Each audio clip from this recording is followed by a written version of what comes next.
This is the second attempt to make this video because of the problems I've had with YouTube and allowing. They used to allow me to make videos of, well, not extra, but longer than 15 minutes.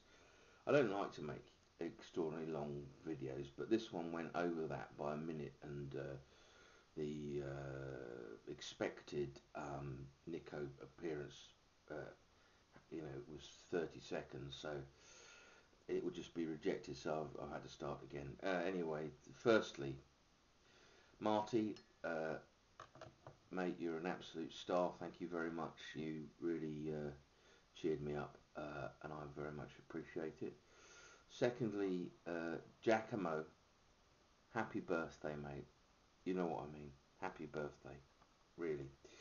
That little bit of business we're going to do, by the way, I'd like to do in the new year, because I was quite carried away the other evening, and I've already ordered a pipe from Dr. Pipe, which he's making, which will come in about Christmas time. So it's the old shekels, the old shilingi, as they say.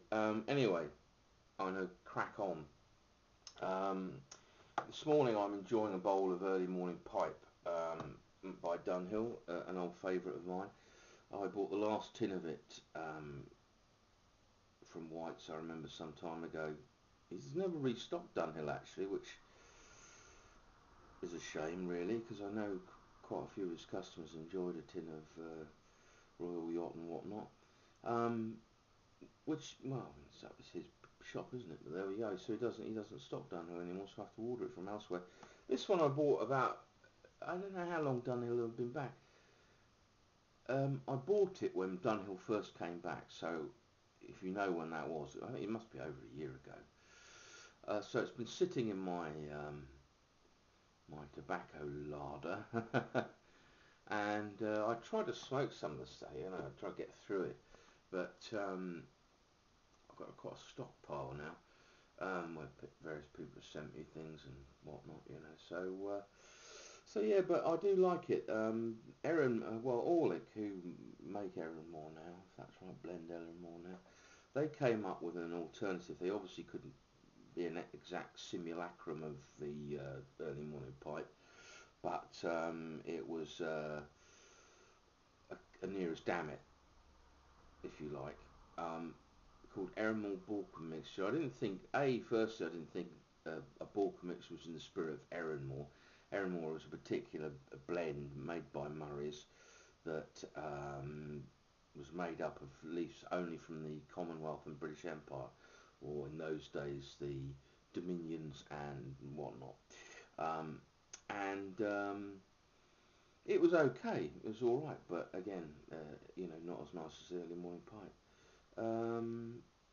I think Dunhill and a number of, what people are today struggling with is keeping a consistent quality with the tobacco. Less and less acres are being put over to tobacco production in America and elsewhere, and in fact I believe in America the number of acres has actually gone down, if anything, because of pressure from politicians and whatnot. And so it means that to get the consistent, consistency in the blend and the taste and all the rest of it, and the quality, is becoming harder. So Dunhill and Dunhill in particular, that was the excuse they made anyway. And I can understand that, you've got a name like Dunhill, you want to protect it, don't you? And you don't want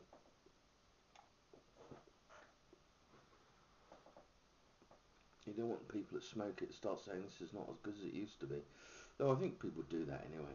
I've been in Clives and just go, oh, Gold Block, it used to be wonderful, now it's rubbish. And I sometimes wonder about that, but one palate changes over the years, I should imagine, and so on. So anyway, smoking it in the Mario Grande Volcano, bent Volcano. It's a lovely pipe, nice grain around it and whatnot, bird's eyes on the top, grain on it, so there we go. My only complaint about this pipe is the stem. The stem is in two parts, and one day I was just about to clean the pipe and I pulled the stem out and the tenon remained in the in the shank, and the other part came away, so I had to sort of repair it with super glue, and it's taken 2 repairs to actually get it to hold. So that's not so impressive, and at some point I'll have Dr. Pipe cut me a new stem. I had quite a funny day on Thursday. Professor and I went out. They had this winter warmer called Red Winter or something. Yeah, Red Winter, and it was quite strong, and we drank far too much of it. Ended up in this other pub because we wanted to see how rough it was. A place called the Key and Anchor, but it was actually rather nice. They had a big open fire in there. It was a bit rough diamonds, rough diamonds, and it was it was a bit like that, but all very nice sort of people. They weren't troublemakers or anything like that. And there was an open fire and lots of dogs. One lovely lurcher who we sat on this sofa opposite the fire, and the lurcher came and all curled up and sat in the chair next to us. It was rather charming. So anyway, so we finally got back to the station. I waved goodbye to the professor and went off on my own private adventure, which was not as interesting as the professor's. He ended up getting on the wrong train, going in the wrong direction.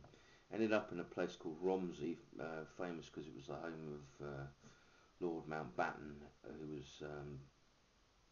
was the last Viceroy of India, and he was involved in the war and other things, and that got a terrible end. But yeah, so anyway, so ended up there. So then he caught a train trying to get back to Southampton and ended up in Fareham. So this is even further down the line towards a place called Portsmouth, famous for having the flagship of Admiral Nelson there, the Victory. So anyway, he's in Fareham, so he finally gets back, giving updates to his teenage kids. So I'll be, where he was and everything. That was quite funny. It wasn't funny at the time because he phoned me up, and I was a little the worst for wear, I have to say, saying that he was in Bath.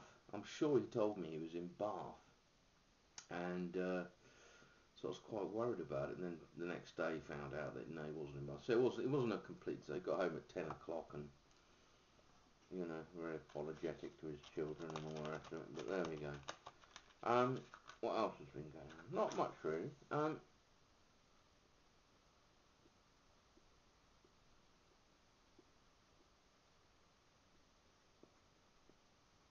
very